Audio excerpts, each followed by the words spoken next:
Oi galera, eu sou o João e hoje a gente vai falar um pouquinho sobre o fascismo italiano.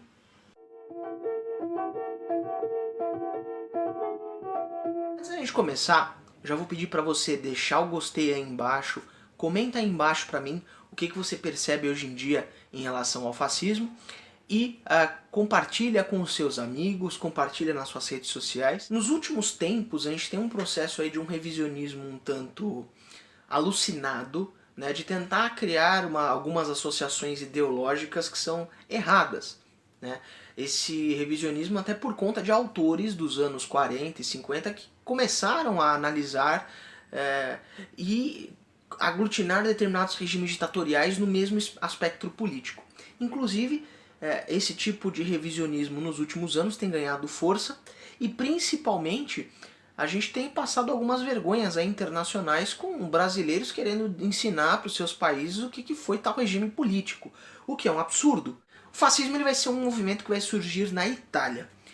A Itália, na Primeira Guerra Mundial, você tem que lembrar que no início ela estava alinhada com a Tríplice Aliança e em 1915 ela muda de lado e vai para o lado da Tríplice Entente, com a promessa de receber terras no continente africano para colônias e também com a promessa de reaver territórios que eram possessões italianas, que eram ocupações da Áustria. Essas duas demandas após a guerra, mesmo a Itália estando no lado vencedor da guerra, a Itália não recebeu essa adesão. Como consequência disso, a Itália se sentiu muito traída nesse sentido. E o segundo ponto que é importante, a Itália estava numa situação financeira de pós-guerra muito dramática, certo? Ela só não estava numa situação tão dramática quanto a Alemanha, como a gente vai ver mais pra frente, mas a Itália estava numa situação de caos e também o regime de monarquia parlamentar ele estava meio instável por conta da radicalização e desse processo de tentar, de um lado, a monarquia e os parlamentares liberais de centro, os democratas, tentarem fazer medidas para melhorar a situação econômica, mas sendo levadas como medidas impopulares pelos sindicatos, pelos partidos de esquerda, que por sua vez tinham a maioria, porque depois da Revolução Russa os partidos de esquerda ganharam muita força na Europa. E com isso o sistema italiano parlamentar era travado, eles não conseguiam participar de muita coisa. E o que acontece? Em 1919, em Milão, vai surgir um partido, o Faccio di Combattimento, pelo Benito Mussolini. Tá? O Benito Mussolini ele era um jornalista que escrevia em jornais de esquerda, e quando estoura a guerra, o Mussolini vai ser um dos indivíduos que vai apoiar a participação da Itália na guerra, e com isso, todas as ligações que ele tinha com os jornalistas e com os movimentos de esquerda vai ser rompida, porque se você lembrar lá do vídeo de Revolução Russa, os socialistas e os comunistas eles não apoiavam a participação na guerra, justamente que para eles era um choque de nacionalismos. Tanto que tem uma frase da Rosa Luxemburgo que ela fala que proletários, ela vai parafrasear o Marx e vai brincar, né, com relação à guerra, falando que trabalhadores do mundo, univos na paz e degladiai-vos na guerra, em referência à guerra e principalmente aos países que formaram essa unidade nacional, esse sentimento de vamos pegar outros países na porrada porque a gente tem que acabar com o cara. E o Mussolini ele pronunciava suas opiniões favoráveis à guerra e com isso ele vai ser expulso. Ele vai se vincular ao exército, ele chega até o posto de sargento no exército italiano. E ao perceber essa situação, esse cenário no pós-guerra, o Mussolini funda esse partido lá em Milão, que vai resgatar o símbolo da magistratura romana, que era composto pelos feixes de galhos de árvores amarrados, que simbolizavam a união faz a força, e também ao mesmo tempo a união deles em torno de um líder, naquela representação com o machado. Então com isso, batendo na tecla em relação à questão econômica, à instabilidade política, e fazendo críticas aos liberais, fazendo críticas aos democratas, fazendo críticas aos membros dos partidos socialistas, os partidos comunistas e o movimento sindical, eles vão fazer uma crítica a todo mundo. Eles vão dizer que nada daquilo ali que está ali serve, nada daquilo ali que está ali está bom e que eles são a solução para o problema. Com isso, eles apelam para uma ideologia de uso da violência, dos armamentos, eles vão apelar justamente também para uma questão do culto ao chefe da nação, então no caso o partido fascista vai ter como seu principal líder o Mussolini, e ele vai ser o cara que vai ser idolatrado dentro do partido. Também a questão do militarismo e da hierarquia, que é uma herança do exército. Então grande parte dos militares aderiu ao exército, aderiu ao Fátio de Combatimento, e com isso o fascismo começou a ganhar popularidade e muitos adeptos.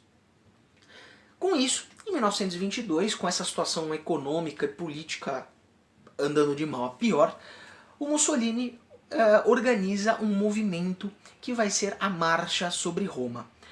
Ele achava que ele ia conseguir dar um golpe de Estado, ou que na melhor das hipóteses ele conseguiria pressionar o rei Vítor Emanuel III a ter uma posição mais firme de autoridade para conseguir colocar a situação nos trilhos.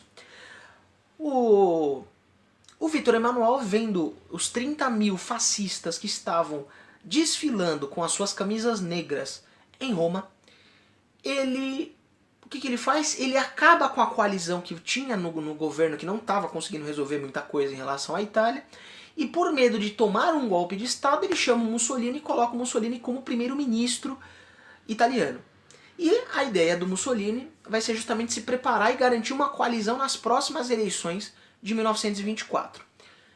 Com esse processo, o Partido Fascista começa a ganhar mais adeptos, eles começam a investir na propaganda, e o Mussolini vai começar a arquitetar um plano para ganhar o poder via eleitoral, certo?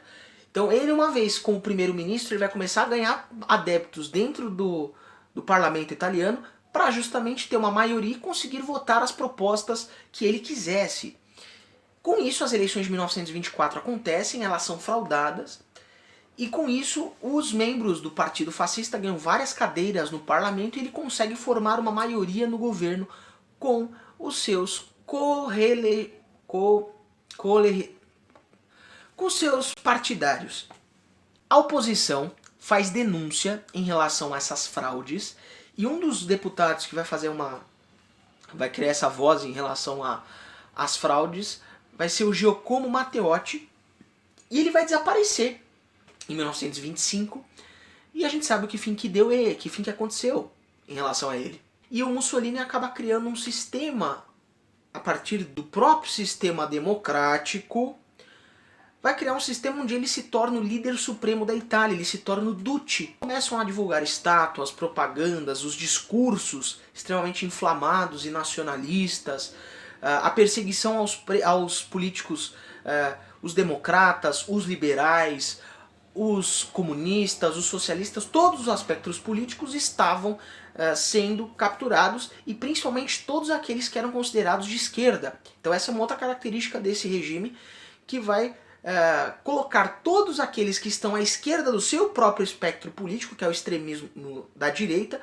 ele vai colocar todo mundo como espectro da esquerda. Então ele acaba perseguindo qualquer um que falasse contra o seu regime.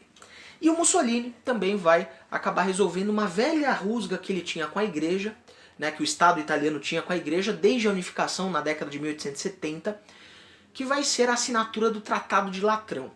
O que acontece? Ele ele entrega para o Papa parte do território em Roma para que o Papa tenha um país para ele devolve alguns territórios para a Itália e completa o processo de unificação, e a Itália passa a ser oficialmente católica, então o Estado fascista apoia o catolicismo. O regime fascista ele começa a ganhar muito poder, apoio popular, apoio das elites industriais, apoio dos agricultores, dos fazendeiros, dos grandes proprietários. Com isso, o Mussolini ele acaba implementando um sistema de ditadura. Ele tinha a OVRA, que era a sua polícia secreta, onde ele capturava os seus opositores, ele instalou a censura, principalmente eles criaram veículos de propaganda de massa. Isso vai ser uma característica muito forte, que vai ser propagar a imagem de que o líder irá nos salvar, que o herói nacional vai nos salvar, e que a gente tem que confiar plenamente no líder porque o cara sabe tudo o que ele está fazendo. consequência, o Mussolini vai se tornar o primeiro regime fascista da história e ele vai se tornar modelo para outros regimes fascistas, né, em Portugal, na Espanha e principalmente na Alemanha. Então é isso, gente. Dúvidas e desafios? Chama a Clio.